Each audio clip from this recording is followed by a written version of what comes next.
نگاہ مرد مومن سے بدل جاتی ہیں تقدیریں۔ اللہ کا نیک بندہ جب کسی چیز کی طرف نظر کرے تو خالق کائنات جل جلالہ کس طرح اس بندے کی تقدیر بدلتا ہے۔ اس بات کو علامہ یوسف بن اسماعیل نبہانی نے بھی لکھا، اور یہ بات اس وقت کی ہے کہ جب حضور سیدی مرشدی حضور سیدی غوث اعظم رضی اللہ تعالی عنہ آپ زمانہ طالب علمی میں تھے، زیر تعلیم تھے۔ جس دارالعلوم کے اندر آپ پڑھتے تھے تو اس میں 3 لوگوں نے آپ سمیت یہ فیصلہ کیا کہ اس وقت چونکہ بغداد شریف کے اندر ایک بہت بڑے اللہ کے ولی شیخ یوسف حمدانی رحمۃ اللہ علیہ ان کا بڑا چرچا تھا، اور یہاں تک کہا جاتا تھا ان کے بارے میں کہ وہ لوگوں کی مجلس میں بیٹھے ہوتے ہیں اور بیٹھے بیٹھے کوئی مرید انہیں دنیا کے کسی کونے سے پکارے تو لوگوں کی مجلس میں بیٹھے بیٹھے بھی وہاں سے غائب ہوتے ہیں، اپنے اس مرید کی مدد کرتے ہیں اور پھر مدد کر کے واپس تشریف لے آتے ہیں۔ مجلس سے ان کا جسم غائب ہو جاتا ہے اور پھر اچانک جس وقت وہ اپنا کام مکمل کرتے ہیں تو پھر واپس بھی آ جاتے ہیں۔ تو یہ کرامت ان کی بڑی مشہور تھی۔ تو حضور سیدی غوث اعظم رضی اللہ تعالی عنہ اور آپ کے مزید 2 کلاس فیلو جو تھے انہوں نے ارادہ کیا کہ ہم اس اللہ کے ولی کی بارگاہ میں ملاقات کے لیے جائیں گے۔ تو جس وقت یہ 3 اشخاص جن میں ایک ابن سقا تھا اور دوسرے کا نام ابن ابی عصرون تھا اور تیسرے حضور سیدی غوث اعظم رضی اللہ تعالی عنہ تھے، جس وقت اپنے مدرسے سے نکلے اس اللہ کے ولی کی بارگاہ میں جانے کے لیے تو تینوں نے آپس میں مشورہ کیا کہ ہم اس اللہ کے ولی کی صحبت میں ہم نے جانا ہے، ہم ارادہ کریں اور اپنا اپنا ارادہ بتائیں کہ ہم اللہ کے ولی کے پاس لینے کیا جا رہے ہیں۔ ہر بندہ اپنا اپنا ارادہ بتا کہ میں کس نیت سے جا رہا ہوں۔ تو سب سے پہلے ابن سقا جو تھا اس نے کہا کہ میرا ارادہ یہ ہے لَأَسْأَلَنَّهُ مَسْأَلَةً لَا يَدْرِي جَوَابَهَا، میرا ارادہ یہ ہے کہ میں ان شیخ یوسف حمدانی کے پاس جا کے ایسا سوال کروں گا کہ میں انہیں لاجواب کر دوں گا، انہیں میرے سوال کا جواب ہی نہیں آئے گا، میں لاجواب کر دوں گا۔ اب یہ اس کا ارادہ گستاخی پہ مبنی تھا۔ اس سے پتہ چلا کہ اللہ کے ولی کی بارگاہ میں اگر کوئی گستاخی کی نیت سے جائے تو اسے حاصل کچھ نہیں ہوتا۔ اب اس کا انجام کیا ہوا وہ آگے چل کے پتہ چلے گا۔ اسی لیے صوفیہ کہتے ہیں کہ جب اللہ کے ولی کی بارگاہ میں جاؤ یا کسی عالم کی بارگاہ میں جاؤ تو برتن بھرا ہوا لے کے نہ جاؤ، یہ نہیں کہ میں وہاں جا کے یہ پوچھوں گا تو یہ پوچھوں گا۔ پہلے ہی اگر علم کا برتن بھرا ہوا لے کے جاؤ گے تو وہاں سے ملے گا کچھ نہیں، اور اگر برتن خالی لے کے جاؤ گے اپنی ذات کی نفی کر کے جاؤ گے کہ میں کچھ نہیں، برتن خالی ہوگا تو اللہ کا ولی خالی آنے نہیں دے گا، برتن بھر کے واپس لوٹائے گا۔ اس لیے جاؤ تو اس نیت سے کہ ہم امتحان لینے کے لیے نہیں جا رہے کہ دیکھتے ہیں اس کے پاس کیا ہے، بلکہ اللہ کے اولیاء صالحین کی بارگاہ میں جانا ہے۔ تو اپنی نفی کر کے اپنے القابات ختم کر کے بالکل سادہ سا انسان بن کے برتن خالی لے کے جاؤ، تو پھر وہ اللہ کا ولی رب ذوالجلال کے فضل سے جتنا اللہ نے اسے علم دیا ہے، جتنی طاقت دی ہے، وہ تمہارے اس برتن کو بھرے گا۔ تو ابن سقا نے اپنا یہ جو نیت تھی اس کو بیان کیا۔ ابن ابی عصرون نے کہا، جو دوسرا بندہ تھا جو اس واقعہ کا راوی بھی ہے، اس نے کہا کہ میرا ارادہ یہ ہے لَأَسْأَلَنَّ مَسْأَلَةً وَانْظُرْ مَاذَا يَقُولُ، اس نے کہا میں بھی ان سے ایک مسئلہ پوچھوں گا اور پھر دیکھوں گا کہ وہ جواب کیا دیتے ہیں۔ یعنی یہ جو اس کی نیت تھی یہ بین تھی، نہ بالکل گستاخی تھی اور نہ اس کے اندر بالکل ادب تھا کہ مسئلہ پوچھوں گا پھر دیکھوں گا کہ وہ جواب کیا دیتے ہیں. یعنی اس میں ایک طرح کا اپنے علم کے اوپر تکبر بھی ہے کہ دیکھوں گا کہ جواب کیا دیتے ہیں.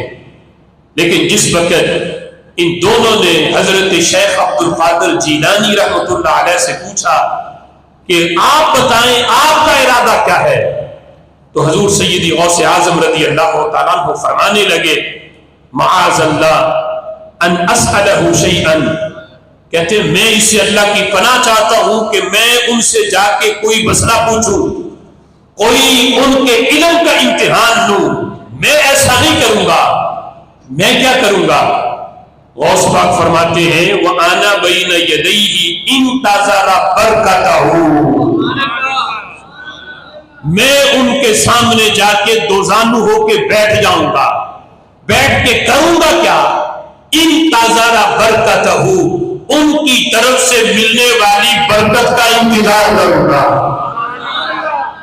میں جا کے کچھ پوچھوں گا نہیں کہ جس سے یہ ہو کہ میں معاذ اللہ ان کے علم کا امتحان لینے آیا ہوں کہ ان کی علمی جو ہے وہ قابلیت کتنی ہے، ان کے پاس ہے کیا.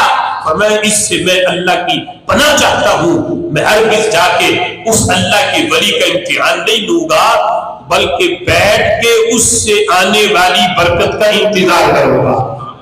اب جس وقت تینوں نے اپنا ارادہ ظاہر کیا تو ابن ابی اسروم کہتے ہیں فدخلنا علیہ، ہم تینوں اس اللہ کے ولی شیخ یوسف ہمدانی کے پاس ہم داخل ہوئے.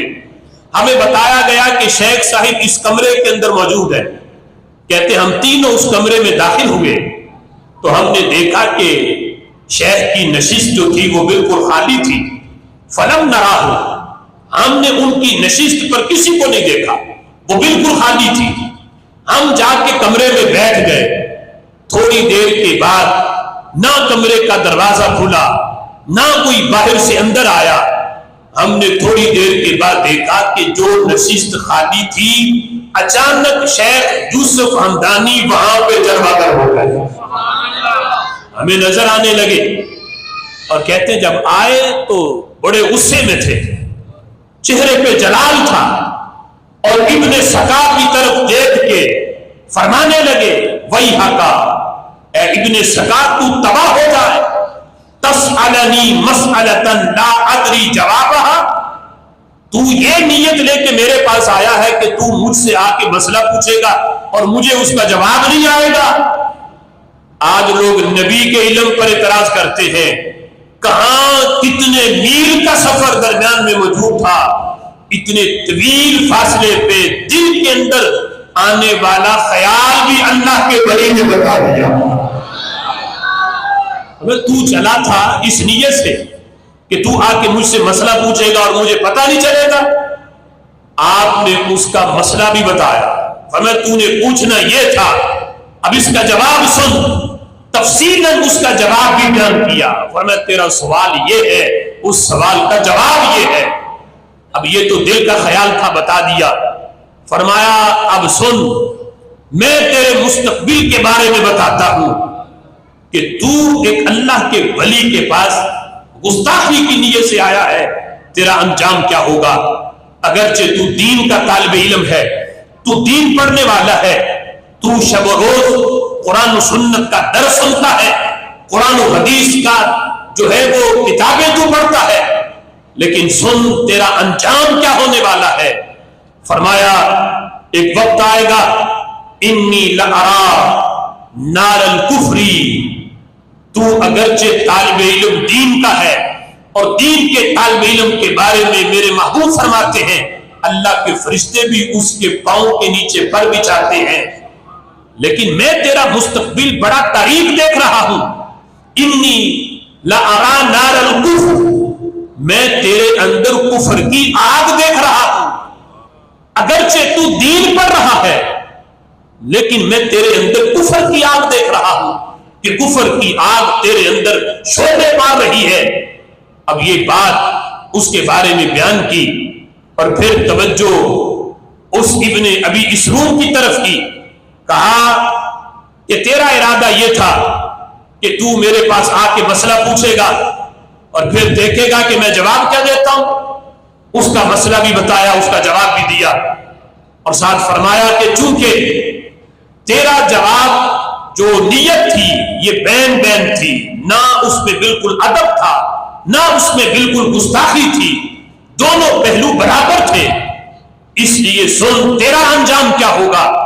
اگرچہ تو بھی دین پڑھنے والا ہے لیکن تیرے اندر دولت کی ریل پیڑ ہوگی، تیرے پاس دین پڑھنے کے بعد تو اپنے کان کی لو تک دنیا کے اندر ڈوب جائے گا، دنیا تیرے پاس بڑی آئے گی، تو دین سے دور ہو جائے گا، قرآن و سنت کی تبلیغ بھول کے تو دنیا میں پڑ جائے گا، دنیا کے مال و دولت کے اندر پیچھے پڑ جائے گا تو۔ یہ اس مستقبل کی خبر دے دی، اور جس وقت نظر اٹھا کے حضور سیدی غوث اعظم رضی اللہ تعالی عنہ کو دیکھا، صرف دیکھا ہی نہیں، ابن ابی اسرور کہتے ہیں کہ جس وقت حضرت شیخ عبد القادر جیلانی کو دیکھا، ثم ادناہ من، انہوں نے اشارہ کر کے حضرت شیخ عبد القادر جیلانی کو اپنے قریب بلا لیا۔ حضرت شیخ یوسف ہمدانی نے حضرت عبد القادر جیلانی جو اس وقت طالب علم تھے اپنے پاس بلا لیا، اور پاس بلا کے قریب بٹھا کے وہ اکرمہ، ان کی بڑی تعظیم کی، بڑی عزت کی، اور ساتھ فرمانے لگے یا عبد القادر قد اردیت اللہ ورسولہ بِأَدَبِكَ اردیت اللہ ورسولہ بِأَدَبِكَ، فرمایا اللہ بھی تجھ پہ راضی ہے، اللہ کا رسول بھی تیرے ادب پہ راضی ہے۔ جو ادب تو نے اللہ کے ولی کا کیا ہے، اردیت اللہ ورسولہ، اللہ بھی راضی ہے، اللہ کا رسول بھی راضی ہے۔ اور سن، مستقبل کی خبر دی، فرمانے لگے کأنی اراک ببغداد، میں دیکھ رہا ہوں بغداد شہر کو، وقد صعدت الکرسیہ، اور دیکھ رہا ہوں اگرچہ تو اس وقت پڑھ رہا ہے لیکن میرے سامنے وہ مستقبل کی مجلس کے 70,000 کا مجمع تیرے سامنے لگا ہوگا، اور تو کرسی پہ بیٹھ کے انہیں واضح نصیحت کر رہا ہے۔ کأنی اراکا، گویا کہ وہ منظر میں ابھی دیکھ رہا ہوں، میرے سامنے ہے، اور تو دوران خطاب کرتے ہوئے جب تو یہ جملے بولے گا، ابھی مستقبل میں تو نے بولنے ہیں، میرے کان آج بھی تیرے ان الفاظ کو سن رہے ہیں۔ وہ الفاظ کیا ہوں گے؟ شیخ یوسف کہتے ہیں تو خطاب کرتے ہوئے انہیں کہے گا، اس وقت جو تو نے کہنا ہے میرے کان آج بھی سن رہے ہیں، تو کہے گا قدمی ھذہ علی رقبۃ کل ولی اللہ، کہ میرا یہ قدم اللہ کے ہر ولی کی گردن پہ ہے۔ تو نے ابھی مستقبل میں یہ کہنا ہے، میں ابھی تیرے خطاب کے یہ جملے اپنے بالوں سے سن رہا ہوں۔ یہ غیب کی خبر، کئی سالوں بعد کی خبر اللہ کے ولی نے دی، اور یہ نگاہ مرد مومن تھی کہ پھر کیا ہوا۔ شیخ ابن ابی اسرور جو ہے، اس نے جو اس واقعے کا راوی بھی ہے اور ان تینوں میں سے ایک تھا، اس نے کہا اللہ کی قسم اٹھا کے کہ جو شیخ یوسف ہمدانی نے کہا تھا، میں نے تینوں کے حالات، ان دونوں کے اور اپنے بھی، جیسے شیخ نے فرمایا تھا ان تینوں کے حالات کا گواہ میں ہوں۔ میں نے ابن سکا کو بھی دیکھا، وہ پڑھنے کے بعد بہت بڑا مناظر بنا، یہاں تک کہ عیسائیوں سے مناظرے کرتا، کبھی مناظرے میں شکست نہیں ہوئی، جو وہ دلائل دیتا عیسائی لاجواب ہو جاتے۔ جس وقت عیسائی بادشاہ نے یہ منظر دیکھا کہ لاجواب ہمارے مناظر اس کے سامنے لاجواب ہو جاتے، اس نے اپنی لڑکی کو ابن سکا کے پاس بھیجا جو بڑی حسین تھی۔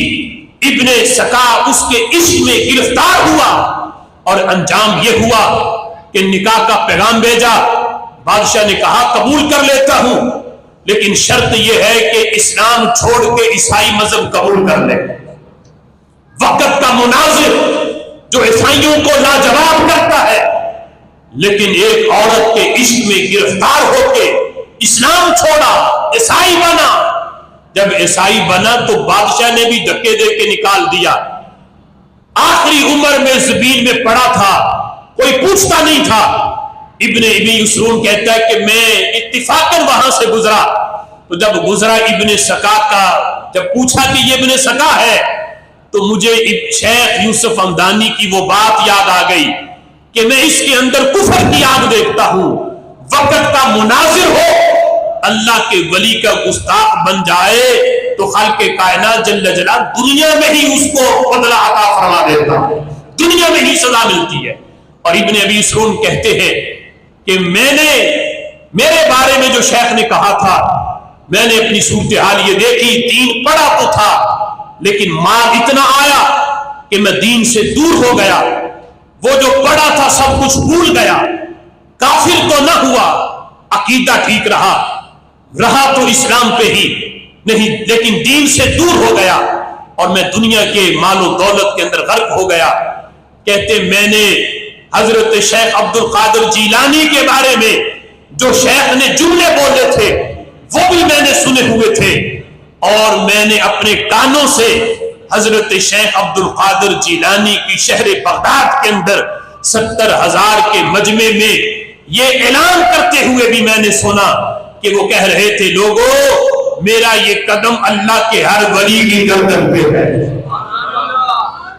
اب یہ کئی سالوں پہلے جو حضرت شیخ یوسف ہمدانی نے خبر دی, تینوں کے بارے میں مستقبل کی جو خبر تھی وہ بہو ویسے ہوئی. اس سے پتا چلا, ایک تو ہمیں سبق یہ ملا کہ اللہ کے ولی کی بارگاہ میں جانا ہے تو نیت کیا لے کے جانا ہے. کبھی بھی ان کو آزمانے کے لیے, وہ صاحب نشست ہو یا صاحب مزاج ہو, پھر بھی ان کی بارگاہ میں کبھی بھی امتحان کی غرض سے نہ جانا تو یہ جو نیت حضرت ہمارے پیر نے بتایا وہ نیت یہ ہے کہ ان کی بارگاہ میں جاؤ اور انتظار میں بیٹھ جاؤ کہ ان کی طرف سے برکت کیا ملتی ہے. یہ برکت ہمیں کیا دیتے ہیں, یہ فیض کیا دیتے ہیں. تو اس نیت سے وہی بندہ جائے گا جو بندہ اپنا برتن خالی لے کے جائے. خالق کائنات جل جلالہ جیسی امید ہوگی, جیسی نیت ہوگی, اللہ تعالیٰ ویسا پھل بھی عطا فرما دے گا.